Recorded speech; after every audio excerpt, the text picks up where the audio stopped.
Jæja, Almar. Fyrstu æfingar komnar í gær og í dag í Spótek höllinni og leikur á morgun. Þetta fljótt að gerast. Já, þetta bara búið að vera mjög gaman, mjög spennandi að koma og sjá höllina og prófa að æfa hérna og morgun bara leikur og vera bara að mæta tilbúinir í hann og við heldur séum það.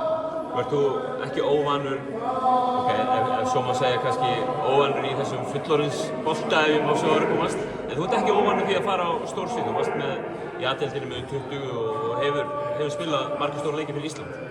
Já, þú veist, það er auðvitað allt annað en þetta verður bara gaman og maður reynir bara að mæta eins og í þá leiki, það er fullt af fólki og fullt af háa og þetta er frábær staður en á endanum er þetta bara körfubolti og við erum bara að reyna að vinna hitlið saman hvað eru margir í stúkunni og saman hvað eru margir öskraði en það er bara svona auka orka og auka mótivering hvernig svið er, bara takast við það.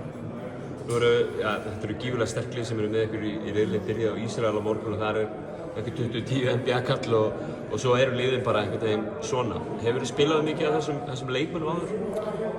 Ekki með þeir í NBA. Þegar ég var í Sunrise þá spilum við bara við fullt af gaurum sem endi í NBA en þetta er náttúrulega allt annað, þeir eru fullt af menn og sterkari og stærri. Þetta er bara körfubolti, við erum bara að fara að reyna að vinna það. En svona eins og með yngirlandsliðum Íslands, eru margir sem kannast þið sem eru í smó? Já, það er alveg einhverju svona í gegnum liðin. Það er enginn hér en ég veit bara nokkrum sem eru nokkrir í Finnlandi til dæmis og nokkrir í Lettlandi í þeim riðli. Þannig að maður þekkir alveg einhverja en enga hér. Hvernig fer liðið á hótelinu? Ég sé maður að þið eru með flott lounge og það er svona nokkuð rólegt umhverfi sem þið eru í þarna. Er það ekki svona rétt með þeim? Jú, þetta er bara mjög fínt. Það er mjög gott að vera í svona rólu umhverfi og við erum bara með Pólandi á hóteli. Innlegin eru ykkur 4 saman sem þetta er.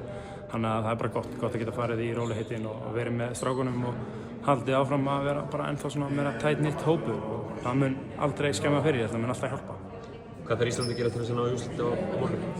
Bara spila af miklum krafti og mikla hörku og bara vera tilbúin, bara mæta þeim, bara vera klárir í að takast á við verkefnið og mæta af fullum krafti og ég held að sé ekkert stopp okkur, þannig að ef við spilum góð og vel, spilum okkar leik og gerum þetta saman.